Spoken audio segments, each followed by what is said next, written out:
Welcome to KRR kitchen. இன்றைக்கி நம்ம கிச்சனில் ஈஸியாக செய்கிற மாதிரி ஒரு டிஃபன் காம்போ ரெசிபி தான் பார்க்க போகிறோம். இன்றைக்கி நம்ம அக்கி ரொட்டியும் அந்த ரொட்டி கூட தொட்டுக்கிட்டு சாப்பிட்ற மாதிரி வெங்காயம் தக்காளி தொக்கு எப்படி செய்கிறதுன்னு தான் பார்க்க போகிறோங்க. இந்த அக்கி ரொட்டி பார்த்திங்கன்னா 1 கப்பு அரிசி மாவு இருந்துச்சுன்னா ரொம்ப ஈஸியாக குயிக்காக செஞ்சிடலாம்.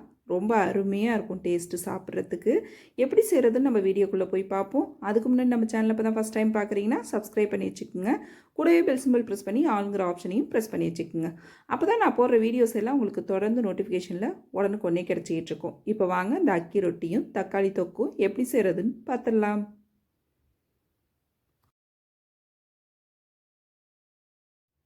இப்போ ஃபஸ்ட்டு நம்ம வெங்காயம் தக்காளி தொக்கு செஞ்சுக்குவோம். அதுக்கு பார்த்திங்கன்னா அடுப்பில் ஒரு கடாய் வச்சுருக்கேன். இதில் 2 டேபிள் ஸ்பூன் அளவுக்கு எண்ணெய் சேர்த்துக்கிறேன்.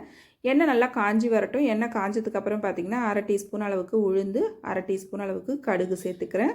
அது கூடவே பார்த்திங்கன்னா ஒரு 1/2 டீஸ்பூன் அளவுக்கு சீரகமும் சேர்த்துக்கிறேன். இந்த கடுகு, உளுந்து, சீரகம் எல்லாம் நல்லா பொன்னிறமாக செவந்து பொரிஞ்சு வரணும். கடுகு நல்லா பொரிஞ்சு வரணும். பொரிஞ்சு வந்ததுக்கப்புறம் நம்ம மற்ற பொருள் எல்லாமே சேர்த்துக்கலாம். நல்லா இது இந்த அளவுக்கு பொரிஞ்சு வந்ததுக்கப்புறம் பார்த்திங்கன்னா இது கூடவே ஒரு 1/2 டீஸ்பூன் அளவுக்கு பெருங்காய பவுட்ரு சேர்த்துக்கிறேன். பெருங்காய பவுட்ரு சேர்க்கும் போது பார்த்திங்கன்னா அடுப்பு தீயை குறைச்சி வச்சுக்கோங்க. டக்குன்னு அது வந்து கரிஞ்சிடும். அதனால் அடுப்பு தீயை குறைச்சி வச்சு சேர்த்துக்குங்க. நல்லா ஒரு 2 செகண்டு கலந்து விட்டுக்குங்க. இது கூடவே பார்த்திங்கன்னா மீடியம் சைஸில் ஒரு 2 பெரிய வெங்காயம் கட் பண்ணி வச்சுருக்கேன். வெங்காயம் பார்த்திங்கன்னா நல்லா பொடுசாக கட் பண்ணிக்கோங்க. இது கூடவே ஒரு 5-6 பூண்டு பல்லும் பொடுசாக கட் பண்ணி வச்சுருக்கேன். அதையும் இது கூட சேர்த்துக்கிறேன். இப்போ வெங்காயம் பார்த்திங்கன்னா ஒரு கண்ணாடி பக்குவத்துக்கு வதங்கட்டும். அது வரைக்கும் இது நல்லா வதக்கி விட்டுக்குங்க. இப்போ வெங்காயம் நல்லா இந்த அளவு வதங்கினதுக்கு அப்புறம் பார்த்திங்கன்னா 2 பச்சை மிளகாய் நல்லா பொடுசாக கட் பண்ணி வச்சுருக்கேன். அதை இதில் சேர்த்துக்கிறேன். அதே போல் பார்த்திங்கன்னா நல்லா பழமான தக்காளி பழம் மீடியம் சைஸில் உள்ளது ஒரு 5 தக்காளி பழம் எடுத்திருக்கேன். அதையும் இதை சேர்த்துக்கிறேன். இது கூடவே ஒரு 1/2 டீஸ்பூன் அளவுக்கு மஞ்சள் தூள் சேர்த்து இப்போ இதை நல்லா வதக்கி எடுத்துக்கிறேன்.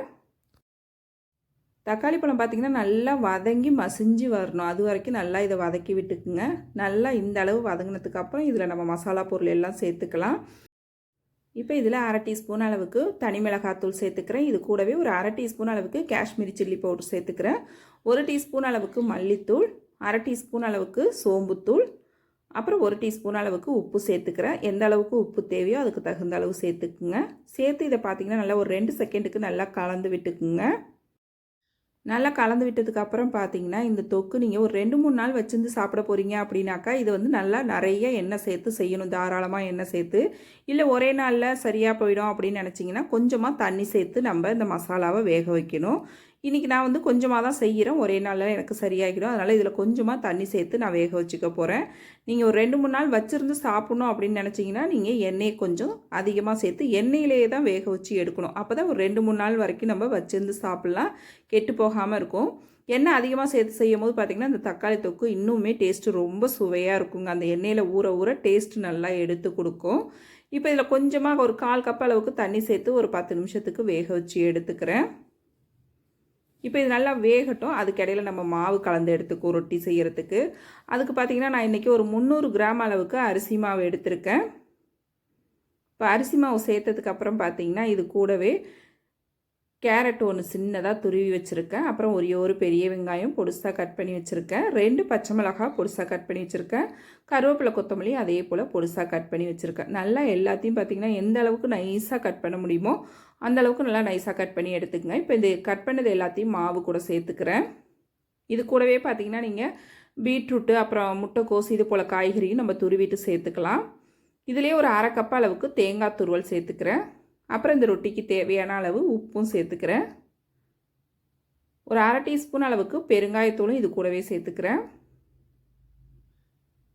இப்போ சேர்த்துட்டு இது எல்லாத்தையும் நல்லா ஃபஸ்ட்டு ஒரு தடவை ஒன்று கலந்து விட்டுக்குங்க.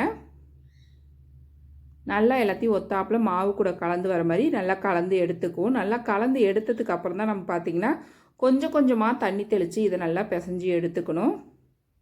தண்ணி வந்து கொஞ்சம் கொஞ்சமாகவே தெளிச்சுக்குங்க.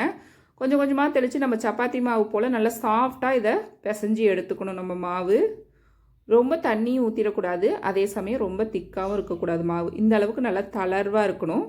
கொஞ்சம் கொஞ்சமாக தண்ணி சேர்த்து இது போல் கலந்து எடுத்துக்குங்க. இப்போ பார்த்தீங்கன்னா தெரியும் மாவு நல்லா அருமையாக ரெடியாகி வந்திருக்கு பாருங்கள். இந்த அளவுக்கு சாஃப்டாக இருக்கணும். இப்போ மாவு ஒரு ஓரமாக இருக்கட்டும். நாம் வேக வச்ச வெங்காயம் தக்காளி தொக்கு பாருங்கள் நல்லா வெந்து எண்ணெயும் பிரிஞ்சு வந்துருச்சு. ரெடி ஆகிடுச்சு. நல்லா ஒரு தடவை கலந்து விட்டுக்குங்க. இப்போ கடைசியாக பார்த்திங்கன்னா இதில் கருவேப்பிலை கொத்தமல்லி தூவி நம்ம இறக்க வேண்டிதான்.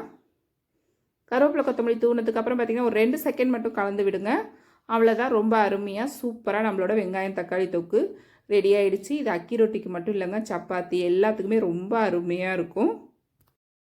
ரொம்ப ஈஸியாக ஒரு 5லேருந்து 10 நிமிஷத்துக்குள்ளே ரெடி பண்ணிடலாம். இப்போ நம்மளோட தக்காளி தொக்கு ரெடி ஆகிடுச்சு. இது ஒரு ஓரமாக எடுத்து வச்சுக்குவோம். இப்போ நம்ம ரொட்டி செய்ய ஆரம்பிச்சிருவோம். அதுக்கு பார்த்திங்கன்னா வாழை இலை எடுத்திருக்கேன். இதில் நல்லா எண்ணெயை நல்லா தாராளமாக தடவிக்கிங்க.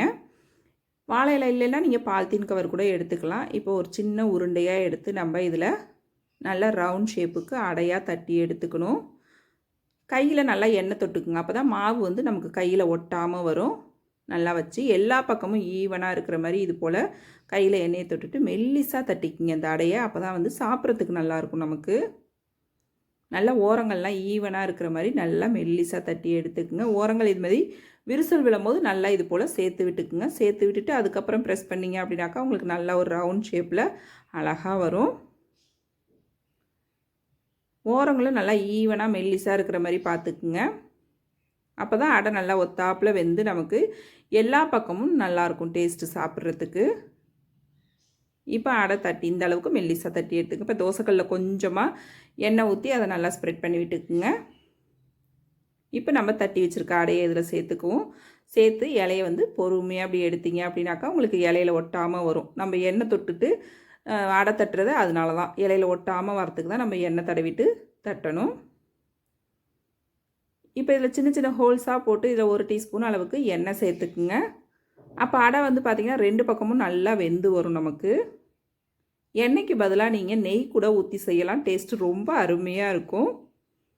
இப்போ ஒரு பக்கம் வெந்தோடனே பார்த்திங்கன்னா மறுபக்கம் திருப்பி போட்டு அடுப்பை வந்து மீடியம் ஃப்ளேமில் வச்சுக்கோங்க. அப்போ தான் அடை உள்ளே நல்லா வெந்து வெளியிலையும் நமக்கு நல்லா முறுமுறுப்பாக கிடைக்கும். இப்போ இன்னொரு பக்கமும் பார்த்திங்கன்னா ஒரு 1/2 டீஸ்பூன் அளவுக்கு எண்ணெய் ஊற்றி 2 பக்கமும் திருப்பி போட்டு வேக வச்சு எடுத்துருக்கேன். அடை பாருங்கள் நல்லா முறுமுறுன்னு சூப்பராக அருமையாக ரெடியாகி வந்திருக்கு பாருங்கள். இப்போ இதே போல் மீதம் இருக்கிற அடை எல்லாத்தையும் நான் செஞ்சு எடுத்துக்கிறேன்.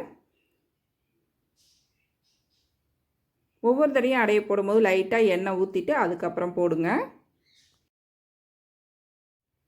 அவ்வளோதான். நம்மளோட அக்கி ரொட்டி பார்த்திங்கன்னா ரொம்ப சூப்பராக அருமையாக ரெடி ஆகிடுச்சிங்க. டேஸ்ட்டு ரொம்ப அருமையாக இருக்கும். ட்ரை பண்ணி பாருங்கள். இதோட வெங்காய தொக்கும் பார்த்திங்கன்னா ரொம்ப அருமையாக இருக்கும். இந்த வெங்காயம் தக்காளி தொக்கு வேணான்னு நினச்சிங்கன்னா இதுக்கு நல்ல ஒரு கார சட்னி வச்சு சாப்பிட்லாம். அப்படி இல்லைன்னா கெட்டி தேங்காய் சட்னி வச்சு சாப்பிட்டாக்கா இன்னும் ரொம்ப அருமையாக இருக்கும். ட்ரை பண்ணி பாருங்கள். ட்ரை பண்ணி பார்த்துட்டு எப்படி இருக்குன்னு எனக்கு கமெண்ட் பண்ணுங்கள். என்னோட இந்த ரெசிபி பிடிச்சிருந்ததுன்னா லைக் பண்ணுங்கள், ஷேர் பண்ணுங்கள். இதே போல் டிஃபன் காம்போ ரெசிபி நம்ம சேனலில் நிறைய போட்டிருக்கேன். அதோட லிங்க் உங்களுக்கு நான் டிஸ்கிரிப்ஷனில் கொடுக்குறேன். தேவைப்படுறவங்க செக் பண்ணிக்கோங்க. இந்த ரெசிபியும் ட்ரை பண்ணி பாருங்கள். நாளைக்கு வேறொரு ரெசிபியோடு சந்திப்போம். தேங்க்ஸ் ஃபார் வாட்சிங்.